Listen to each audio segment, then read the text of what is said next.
नमस्कार, एक बार फिर से मैं आप सभी के सामने उपस्थित हूँ बेहद महत्वपूर्ण टॉपिक के साथ। और आज हम बात करने वाले हैं दिल्ली डिक्लेरेशन 2026 के बारे में। क्यों इंपॉर्टेंट हो जाता है दिल्ली डिक्लेरेशन और यहाँ पर कैसे इंडियन और अरब फॉरेन मिनिस्टर्स मीटिंग करने वाले हैं, किन मुद्दों पर डिस्कस करेंगे, ये हम समझेंगे। हाल ही में नई दिल्ली में दूसरा इंडिया अरब फॉरेन मिनिस्टर्स मीटिंग आयोजित किया गया, जहां भारत और अरब देशों के जो विदेश मंत्री हैं वो मिल करके दिल्ली डिक्लेरेशन को अपनाया है इन्होंने। और ये बैठक लगभग 10 साल बाद हुई है। इसे भारत अरब संबंधों में एक नया मील का पत्थर बताया जा रहा है।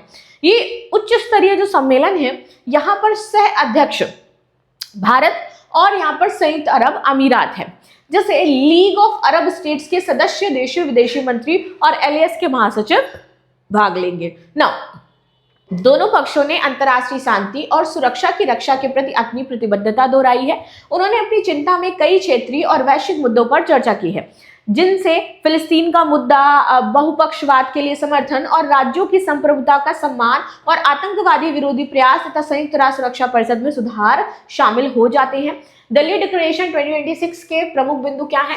फिलिस्तीन के लिए समर्थन। दोनों पक्षों ने अंतर्राष्ट्रीय कानून संबंधित यूएन प्रस्तावों और अरब शांति पहल के अनुसार मिडिल ईस्ट में न्यायपूर्ण, व्यापक और स्थायी शांति हासिल करने के लिए अपनी प्रतिबद्धता दिखाई। प्लस उन्होंने 1967 में सीमाओं के आधार पर एक संप्रभु, स्वतंत्र और व्यवहार्य फिलिस्तीन राज्य बनाने की मांग की, जो इजराइल के साथ शांति से रहे। और दोनों पक्षों ने फिलिस्तीन के लोगों के अविभाज्य अधिकारों का पालन करने का समर्थन किया। सर्वसम्मति से आतंकवाद के खिलाफ शून्य सहनशीलता पर बात की है कि भाई अगर कोई भी आतंकवाद फैलाएगा तो हम शून्य सहनशीलता रखेंगे।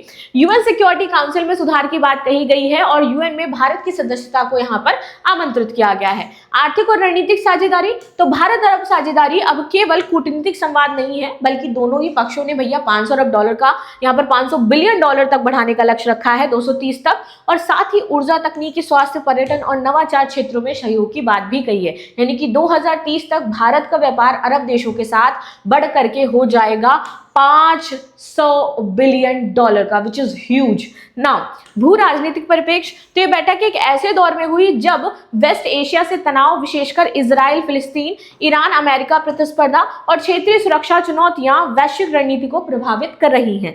विदेश मंत्री ने बैठक के दौरान कहा कि भारत अपने स्ट्रैटेजिक संवाद को व्यापक रूप देना चाहता है और इसीलिए यहाँ पर इन जो मुद्दे हैं इन पर डिस्कशन कर रहा है। भारत अब समझदारी महत्वपूर्ण क्यों हो जाती है? क्योंकि अगर हम बात करें तो वर्तमान समय में हमारा व्यापार है 240 बिलियन डॉलर का, ठीक है, जिसमें ऊर्जा और निवेश शामिल हो जाता है। सुरक्षा और आतंकवाद की अगर हम बात करें तो भैया ड्रोन सुरक्षा, तमाहिया और अब यहाँ पर आपके अरब देशों के लिए साझा जो मल्टीलैटरल हमारी सिक्योरिटी चैलेंजेस हैं, इनको हमें ध्यान में रखना होगा।